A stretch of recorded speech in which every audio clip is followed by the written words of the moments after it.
International Anti-Corruption Day is observed annually on December the 9th to raise public awareness on the malpractice of corruption and its negative effect on progress and development. So for more on this, let's cross over to our reporter, Canny Maphanga. She's out at UNISA in Pretoria, and she's, of course, been joined by a guest there. Very important day for us when corruption is always something we're talking about here in the newsroom and always reporting on with South Africa. So talk to us, Canny, what's happening there? Well, good morning to you, Leanne, and the viewers at home. As you've correctly stated, we are at UNISA in Pretoria, where the Public Service Commission, in collaboration with other stakeholders, is holding a two-day summit or dialogue of sorts with regards to corruption in the public sector. You may know, according to the Corruption Perceptions Index, South Africa places at 44 out of 100, and that is a respected global indicator on corruption in the public sector in this country. So that gives you an idea of the grim picture that we're looking at now. To elaborate further, I know we don't have much time to discuss this. To elaborate further, I'm joined by Prof. Somadoda Fikeni, the chair of the Public Service Commission, to just elaborate further on, are we making any gains on what corruption exactly looks like in this country?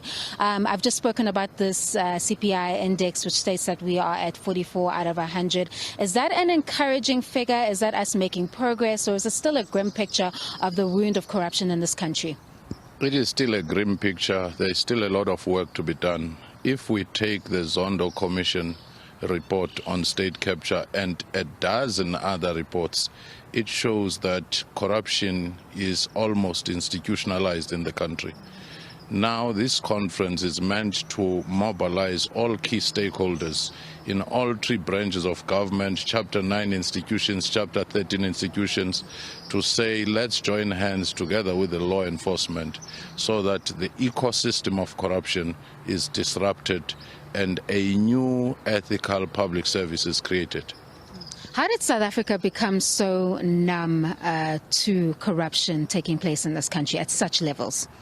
I do think that at times we put so much trust on our leaders, and when the patronage network started, we started thinking that is this faction versus that faction, when in fact corruption has become a system itself, as the acting public protector was saying yesterday, rather than individuals. Individuals will be taken out of the system, but if you don't change the system and disrupt this institutionalized corruption, the problem will be there. And what is it about the system that enables this corruption? How do we tackle it at the root to ensure that even if new officials come in, we don't have to deal with this issue anymore? The first one is to make sure that you have policy reforms, such as now the approved framework for professionalization of public service, so that you create a meritocratic system which is professional and ethical. That's the first thing. The second one is to make sure that you promote a value-based public service rather than just a systems-based public service. And the third one is your law enforcement playing its part in the whole ecosystem up to the judiciary. And it is for that reason that we brought in everyone into this meeting.